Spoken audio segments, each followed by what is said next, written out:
So we now move on to the last presentation of the day. His Highness Shaikh Rashid Al Maktoum, Pakistani School, Dubai. Guys, are you ready? Yeah. Okay, can you please come to the stage? Assalamu alaikum everyone. Thank you for this great opportunity which Pakistan Association has given us. First of all, I would like to introduce myself as well as my team. We are from His Highness Shaikh Rashid Al Maktoum, Pakistan School, Dubai. Myself being Ahmed Inam, and my team members include Wakil Ahmed Rafiullah, Salman Ahmed, and our coordinator Mr. Iqbal, as well as our mentor Muhammad Abdul Samad. So I would like to start off by telling you the topic we chose for the presentation. The topic we chose was basically climate change, and for that the title which we chose was The Great Meltdown. When I say the Great Meltdown, this isn't any story about when you left your freezer door open and all your ice cream is melted. This is a story about how our planet is melting in front of our eyes, and I don't think anyone is doing any effort is being put into this issue. So, first of all, I would like to tell you what we're going to discuss in this presentation. First of all, I'm going to give you all an introduction. Then we're going to talk about the problem statements, solutions, conclusion, and end it off with the references. So first off, when you talk about climate change, you first need to know what is climate. And many people confuse climate and weather. So I'm going to also tell you what are the difference between climate and weather. When we talk about weather, we're discussing the changes we see and feel outside from day to day. And these factors include temperature, precipitation, humidity, wind, clouds, and other factors. Whereas climate sums up the weather of a place, and it is basically the average weather of a particular area. And for scientific purposes and just for your information, 30 years is generally the period of time which distinguishes climate and weather. Next up, what is climate change? Now that you know about climate, you need to know about climate change and what climate change is. Climate change is a change in the usual weather found in a place. Climate change is also change in Earth's climate. Climate takes hundreds or even millions of years to change. As I said before, weather changes from day to day. One day it's sunny and the other day it's cold. So climate is not like that. It takes a million, 100,000, or even a million years to change.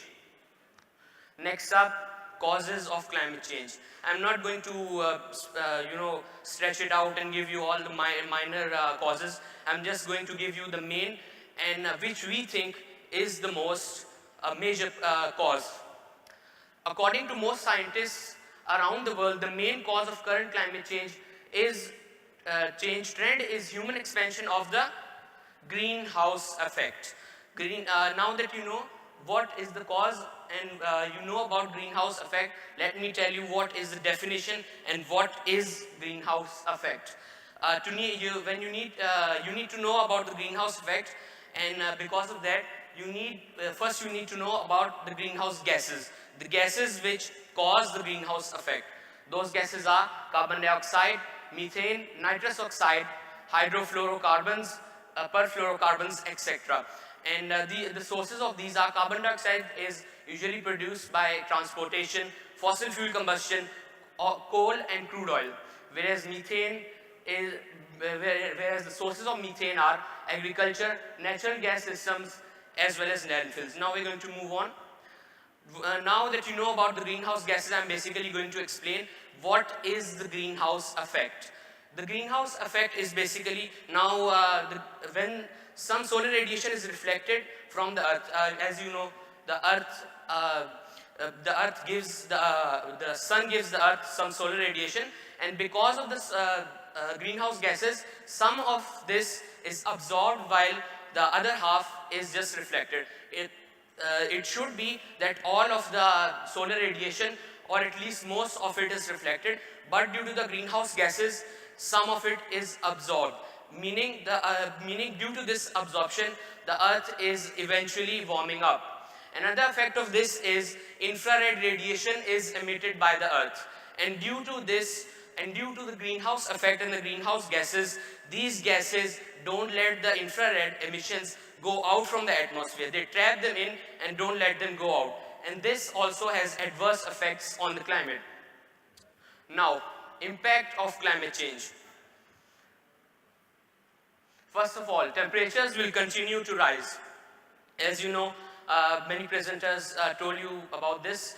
Temperatures, and we talked about this, when the solar radiation will be trapped, definitely the temperature of the earth will increase. Greenhouse gases are trapping more heat in the earth's atmosphere, which is causing average temperatures to rise all over the world. Based on range of plausible emission scenarios, average surface temperature is could rise between 2 degrees centigrade to 6 degrees centigrade. When saying it out loud, it doesn't seem like much. What is 2 degrees centigrade? One day is 36, next is 41. I don't feel any difference. This will cause a difference. I say it again, this will cause a difference. And as you can see in this graph, from 1880 to at least 2000, the temperatures have been rising, and they will continue to do so till 2020. And so on. Next up, frost-free seasons. As you know, because of the planet and because the planet is warming up, there will definitely be less ice. And due to this, frost-free seasons will lengthen. In a future in which heat-trapping gas emissions continue to grow, increases of a month or more in the frost-free season is expected, and is in the length of the frost-free season, growing seasons are projected across most of the world by the end of the century. So as you can see in this graph, from 1970 to 2015, 63 days. The frost-free season has become 63 days longer. This is not a small period of time. 63 days. So you can imagine yourself how climate change is affecting our Earth. Next up, changes in precipitation patterns. The water holding capacity of air has increased about 7% per 1 degree centigrade warming, which has led to increased water vapor in the atmosphere. Hence, storms supplied with increased moisture produce even more intense effects. As you saw in the news, I think many of you have seen, recently a hurricane hit America, the USA, and this is also an effect of climate change. Most people think this is a normal, hurricanes come and go. This is not normal. These will increase in intensity as well as number. As you can see, the precipitation is eventually going up around the world, not just even small part of the world. The whole world is being affected. Next up, as I told you before, hurricanes will become stronger and more intense. As global warming causes oceans to become warmer and more moisture is held in the atmosphere, the intensity of the hurricanes and amount of rain they produce will likely increase. This is another effect of precipitation and the increase of precipitation. As you can see, from 1970 to 2004, the hurricane intensity has been going up.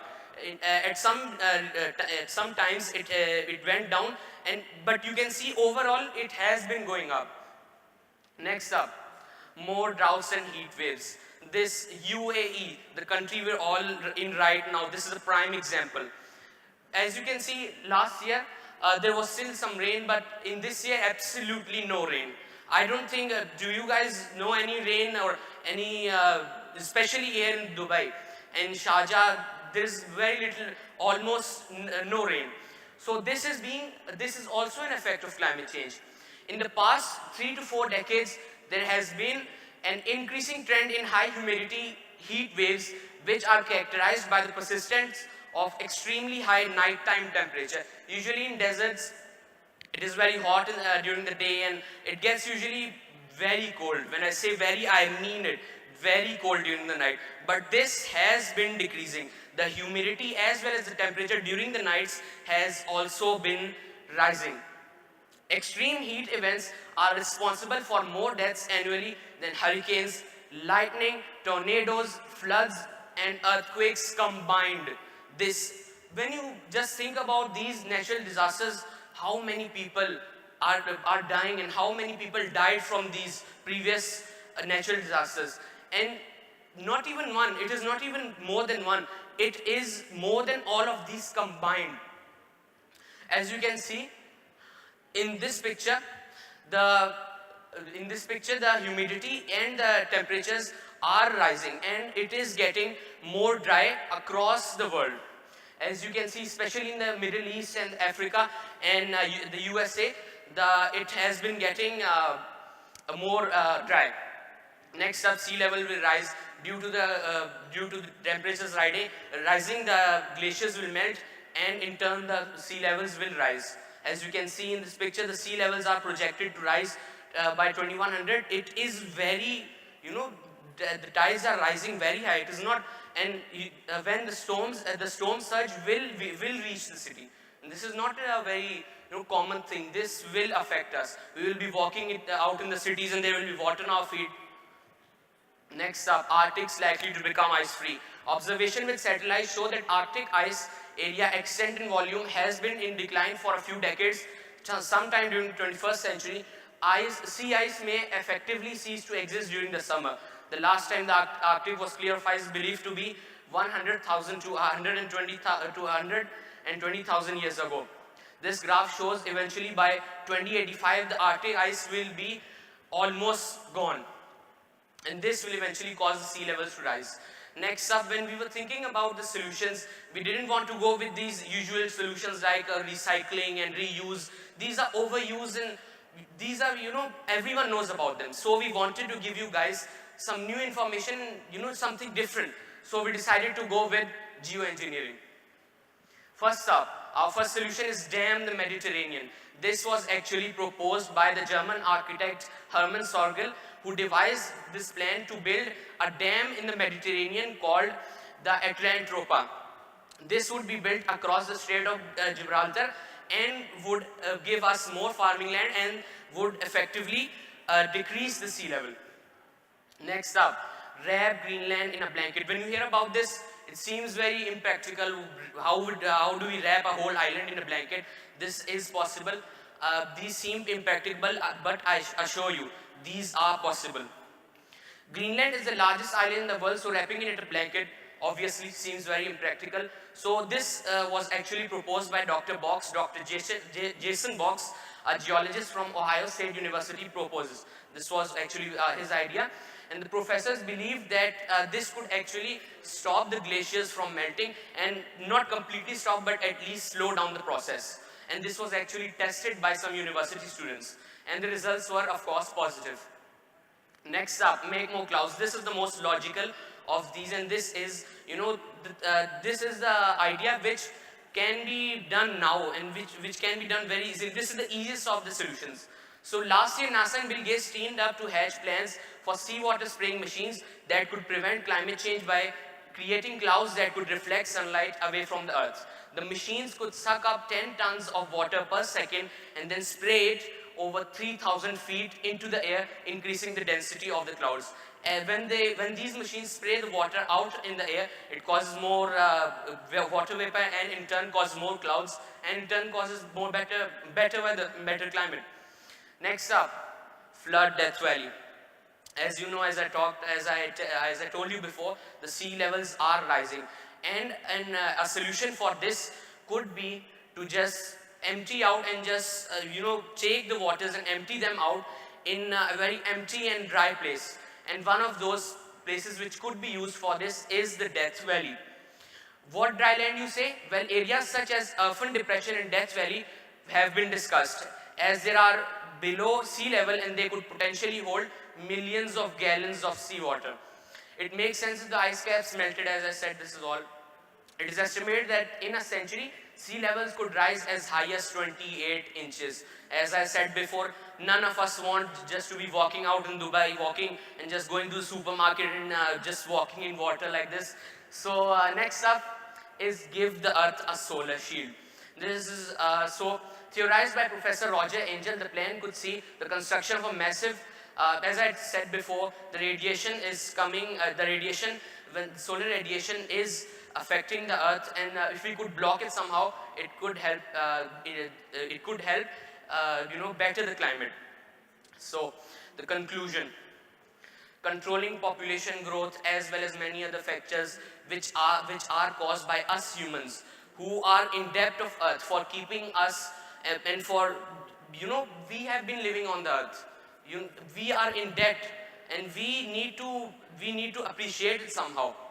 So today's choices will impact the future. Consequences, here are the references if you want to look into this issue. And thank you.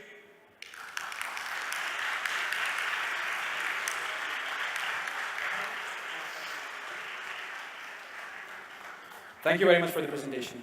Can I ask the remaining of the team to please come to the stage? Very easy. So you said when you were proposing solutions that you don't want to propose like typical solutions, energy conservation, promote renewables, and then you said but on the other hand, you propose solutions which are more fiction. Maybe there's a possibility that one of these solutions or they become reality, because most of the things which are reality now, they were on some, thought by some crazy scientist. Yeah. So I just wanted to really understand, because a lot of these solutions, to be honest, I've never come across in my daily work. So why? What was the reason that coming up with, so if the typical solutions were one extreme, the solutions that you proposed, this is another extreme. So why? So basically, when we chose these solutions, we thought about how already almost all of us knows about these typical solutions: reuse, reduce these. So we went and, as you said, these are.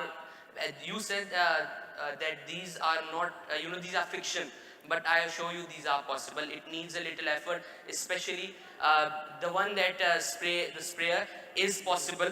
The blanket is possible. The solar shield, not maybe now, but as science is developing, it could be possible. So I'm just bringing forward new ideas. I just don't want to go and back to the same old ideas which people have been proposing for 10 or 20 years. I just want to bring forward new ideas which none have proposed before. So that is the main purpose we chose these solutions. Okay, I respect that. Good luck. Thank you. Thank you very much. Can we give them a big round of applause?